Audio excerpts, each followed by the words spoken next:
আসসালামু আলাইকুম। প্রতিদিনের ব্যস্ততার মাঝে কিছু মজাদার আর পুষ্টিকর রান্না থাকলে মনটা ভালো থাকে। আজকে আমি রান্না করেছি গরুর কলিজা ভুনা। কীভাবে খুব সহজে এবং বেশি স্বাদে গরুর কলিজা ভুনা করা যায় তার রেসিপি আজকে শেয়ার করব আপনাদের সঙ্গে। এর জন্য লাগবে গরুর কলিজা। তো আমি এখানে কলিজাগুলোকে বটির সাহায্যে ছোট ছোট টুকরা করে কেটে নিচ্ছি। আপনারা চাইলে ছুরির সাহায্যেও কেটে নিতে পারেন। আমার কাছে বটি দিয়ে কাটতে বেশি সহজ মনে হয়, তাই আমি বেশিরভাগ কাজগুলো বটি দিয়েই করে থাকি। কলিজাগুলো কাটা শেষ। এখন আমি পেঁয়াজ, মরিচ, রসুন এগুলো যা যা উপকরণ লাগবে সেগুলোই আর কি নিয়ে নিচ্ছি।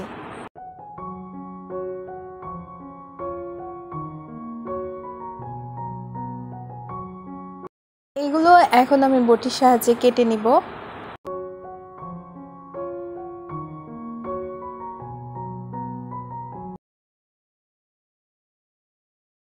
পেঁয়াজগুলোকে আমি খুব ভালোভাবে মিহি করে কুচি করে নেব বটির সাহায্যে। আপনারা চাইলে গ্রেটার দিয়েও গ্রেট করে নিতে পারেন।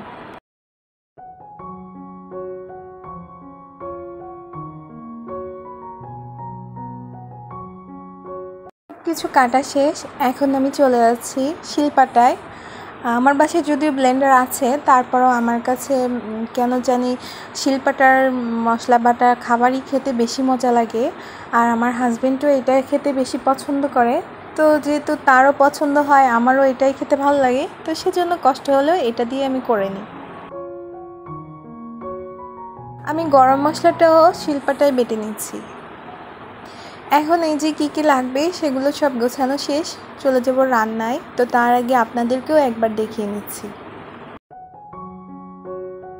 এখানে আমি নিয়েছি পেঁয়াজ কুচি, আদা বাটা, রসুন বাটা, শুকনা মরিচ বাটা এবং নিয়েছি দারচিনি, এলাচ, লবঙ্গ, সাথে নিয়েছি একটা তেজপাতা।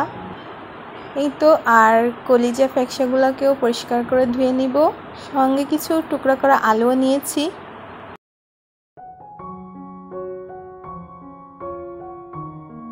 এখন চুলায় একটা কড়াই বসিয়ে দিয়েছি। যদিও সবার মনে হতে পারে যে এত কালো কড়াই, তো আমার বাসায় এই কড়াইটা আছে। আর এইরকম কড়াইতে না আমার রান্না করতে ভীষণ কমফোর্টেবল ফিল করি। তো সেজন্য আমি এই ধরনের কড়াইতেই রান্না করেছি। এক সাইডে আমি পানি গরম করে নিচ্ছিলাম। আর এই কড়াইটা না আমার আসলে ভালোবাসা, ভালো লাগা আর অনেক স্মৃতি জমে আছে, তাই আমি এইসব কড়াই, হাঁড়ি পাতিল এগুলো না বাদ দিইনি, এখনও ব্যবহার করি। আর যেহেতু প্রয়োজন মেটে, তো সেজন্য আর অযথা অন্য কিছু কিনে বা সেটা ব্যবহার করা হয়ে ওঠেনি। যতদিন চলে চালানোর চেষ্টা করি আর কি। এই তো এখন আমি পুরো রান্নাটা সরিষার তেল দিয়ে রান্না করব, সেজন্য আমি তেল দিয়ে দিয়েছি কড়াইতে। আর এখন ওই যে দারচিনি, এলাচ, লবঙ্গ রেখেছিলাম, এলাচের মুখগুলো ফাটিয়ে তারপরে তেজপাতা দিয়ে তেলের ভিতরে দিয়ে দিয়েছি। এখন এই যে শুকনা যে মশলাগুলো হবে সেগুলোই দেখাচ্ছি। ধনে গুঁড়া, জিরা গুঁড়া, হলুদ আর শুকনা মরিচের গুঁড়া।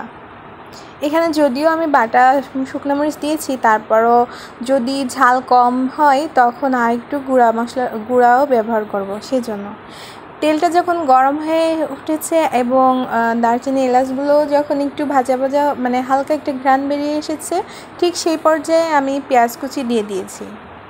পেঁয়াজ কুচি দিয়ে আমি এখন ভালোভাবে ভেজে নিব। পেঁয়াজের রং যখন হালকা একটা বাদামি কালার হয়ে আসবে, ঠিক সেই পর্যায়ে আমি রসুন বাটা দিয়ে দিচ্ছি।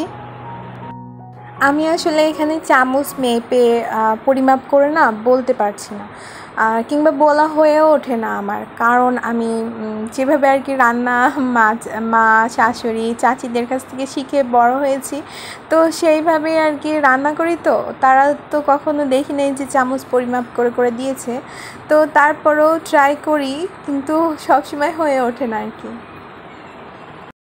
আমার আম্মু আসলে ঠিক এইভাবেই রান্না করতেন, ও তাকে দেখেই যেহেতু বড় হয়েছি, তো সেইভাবে আমিও আর কি রান্না করি। এখন মশলাটা যাতে পুড়ে না যায় সেজন্য আমি তাতে একটু সামান্য পানিও দিয়েছি আর একটু লবণ দিয়ে দিয়েছি। এখন শুকনো যে গুঁড়া মশলাগুলো ছিল সেটাও দিয়ে দিয়েছি। আমি যখন রসুন বাটা দিয়েছিলাম ঠিক তখনই আদা বাটাও দিয়ে দিয়েছি। আমি বলতে ভুলে গিয়েছিলাম। তো এখন মশলাগুলোকে ভালোভাবে কষিয়ে নিচ্ছি। আমি এখানে বারবার অল্প করে করে পানি দিচ্ছিলাম আর মশলাগুলোকে ভালো করে কষিয়ে নিচ্ছিলাম। অনেক সময় কলিজা রান্না করলে কেমন একটা গন্ধ লাগে, তো সেই গন্ধটা যাতে না লাগে সেজন্য আমি কলিজাগুলোকে গরম পানি দিয়ে ধুয়ে নিচ্ছি। আর এখানে আমি ফুটানো গরম পানি ব্যবহার করেছি। এই যে ধুয়ে নিয়ে এখন মশলা কষানোর ভিতরে দিয়ে দিচ্ছি।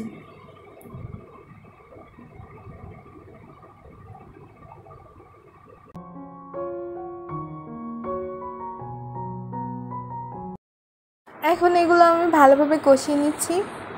কষানোর এক ফাঁকে আমি কিছু চুই ঝাল কেটে রেখেছিলাম, সেটাই দিয়ে দিচ্ছি। আর চুই ঝালটি আমি ডিপ ফ্রিজেই রেখে দিয়েছিলাম, বাসার থেকে আসার সময় নিয়ে এসেছিলাম। আর সেটাই আর কি বরফ সহ কেটে রান্নায় ব্যবহার করছি।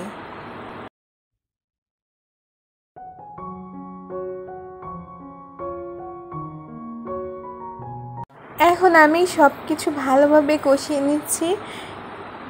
কষানো যখন প্রায় হয়ে এসেছে, ঠিক সেই পর্যায়ে আমি কয়েক কোয়া রসুনও দিয়ে দিচ্ছি আস্ত।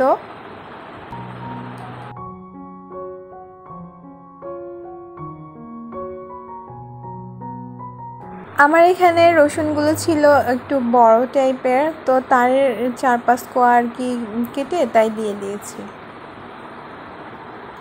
কষানো যখন ঠিক এই পর্যায়ে হয়ে এসেছে, ঠিক সেই পর্যায়ে আমি যে টুকরো করে আলুগুলো রেখে দিয়েছিলাম সেগুলো ধুয়ে পরিষ্কার করে রেখেছিলাম, আর এখন সেগুলোই দিয়ে দিচ্ছি।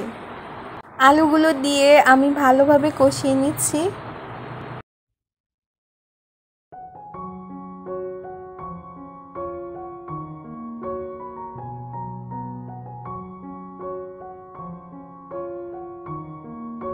এখন ভালোভাবে কষানোর পরে যে জগে পানি গরম করে রেখেছিলাম ঠিক সেই পানিটাই আর কি তরকারিটা ব্যবহার করছি। আমার আম্মু বলেন যে যে কোনো কাজই যদি তুমি মন দিয়ে ভালোভাবে গুছিয়ে করো সেই কাজটা খুবই সহজ এবং সেই কাজে সফলতাও আসে। তো যাই হোক, এখন আমার তরকারিটা প্রায় যখন হয়ে এসেছে ঠিক সেই পর্যায়ে আমি এখন গরম মশলা যে বেটে রেখেছিলাম সেটাই দিয়ে দিচ্ছি। আর আমি এই তো আমার রান্না কিন্তু হয়ে গিয়েছে। এইভাবেও খেতে পারেন, তবে আমি আরেকটু ভুনা করব। এখন আমার রান্না শেষ, তো এখন আমি একটা সার্ভিং ডিশে ঢেলে নিচ্ছি। আর রান্নার পরের লুকটা ঠিক এরকম এসেছে, আর এটা দিয়ে একটা সুঘ্রাণও বের হচ্ছে। আর এই পর্যায়ে আমি এর উপরে ভাজা জিরা গুঁড়া দিয়ে দিব। আপনারা চাইলে দিয়ে দেখতে পারেন, ভাজা জিরা গুঁড়ার ঘ্রাণ কিন্তু অসম্ভব সুন্দর। ভিডিওটা এই পর্যন্ত। আল্লাহ হাফেজ, আসসালামু আলাইকুম।